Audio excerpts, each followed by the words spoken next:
আমাদের কাছে পর্যাপ্ত পরিমাণ ভ্যাকসিন এবং অন্যান্য লজিস্টিক আছে। আমাদের টার্গেট হচ্ছে ৭২,০০০-এর একটু বেশি সংখ্যক শিশুকে এই কাভারেজের মধ্যে আনা। আপনারা জানেন যে সারা দেশে একটু বর্তমানে হামের একটা উপদ্রব চলছে। সেই হিসেবে বর্তমান সরকার প্রাথমিকভাবে ৮টি জেলার ৩০টি উপজেলায় হাম উপদ্রুত অঞ্চল ঘোষণা করেছে। এর মধ্যে আমাদের চাঁদপুর সদর এবং হাইমচর আছে।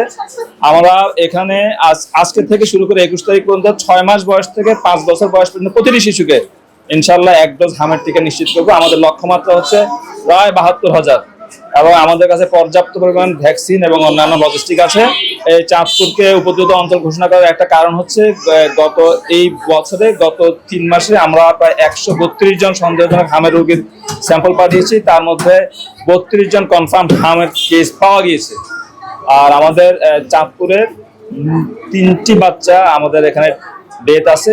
সেই হিসেবে সরকার স্পেশাল প্রায়োরিটি দিয়ে চাঁদপুর এবং হাইমচরকে উপযুক্ত অঞ্চল ঘোষণা করে ২১ তারিখ পর্যন্ত এই ভ্যাকসিন কার্যক্রম চলবে ইনশাআল্লাহ। আর ভ্যাকসিন হচ্ছে আমরা একটু আগে যেটা বললাম, আমাদের লক্ষ্যমাত্রা হচ্ছে ৭২,৪০০ সামথিং।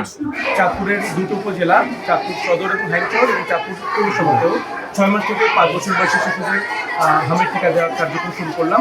আমাদের টার্গেট হচ্ছে ৭২,০০০-এর একটু বেশি সংখ্যক শিশুকে এই কাভারেজের মধ্যে আনা।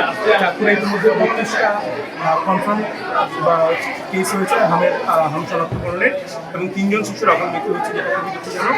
আমরা আশা করি আমাদের টিকা কার্যক্রম সম্পূর্ণ সফল করতে পারবো আমরা, এবং এই কার্যক্রমের মাধ্যমে আমরা একটি সুস্থ প্রজন্ম, একটি সুস্থ জাতি তৈরি করার দিকে অগ্রসর হতে পারবো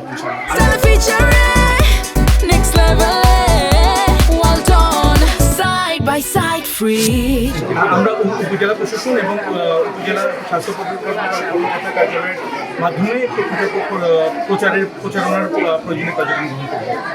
ইতিমধ্যে কার্যক্রম চলমান আছে, আমরা সামনে এই কার্যক্রম